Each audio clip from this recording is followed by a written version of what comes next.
পচবে বা কালোটাকে পচবে এরকম কিছুই না, বরং দুইটাই একই রকম ভাবে মাটিতে মিশে যাবে। তাহলে এই চামড়ার রং নিয়ে মাতামাতি করা বোকামি ছাড়া আর কিছুই না।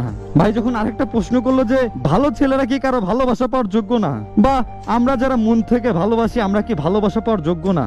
আমরা তো টাইম পাস করতে চাই নাই, সারা জীবন পাশে থাকার জন্য ভালোবাসতে চাইছি। তাইলে আমরা কি ভালোবাসা পাওয়ার যোগ্য না? এখনকার যুগে ভালো মানুষগুলাই সবার কাছে ঠকে যায় জানেন। একটা সময় ছিল যখন মানুষ বাইরের রূপ টাকা এসব কিছুই দেখতো না, বরং সে মানুষটা কেমন এটা ভাবতো। কিন্তু এখনকার যুগের বেশিরভাগ মানুষই চাহিদার প্রয়োজনে কাছে আসে। প্রেম ভালোবাসা জাস্ট এখন পুতুল খেলার মতো হয়ে গেছে, একেবারে সামান্য। আগে একটা সময় দেখতাম যে সম্পর্কে ঝামেলা হলে দুইটা মানুষই মাসের পর মাস বছরের পর বছর অপেক্ষা করত যে সেই মানুষটাই ফিরে আসবে আবার। কিন্তু এখন দেখবেন যে আজ ব্রেকআপ হয়েছে তো কাল নিউ রিলেশন।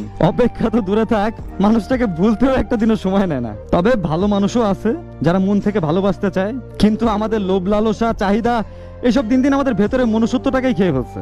মানুষ যার টাকা নেই তাকেই যে তুচ্ছ মনে করে, কেউ তাকে সম্মান করে না, কারণ বর্তমান সমাজটাই এরকম হয়ে গেছে, তাই না? আমরা সবাই বলি না যে ধনী গরিবের কোনো ভেদাভেদ নাই, কথাটা একদমই ভুল।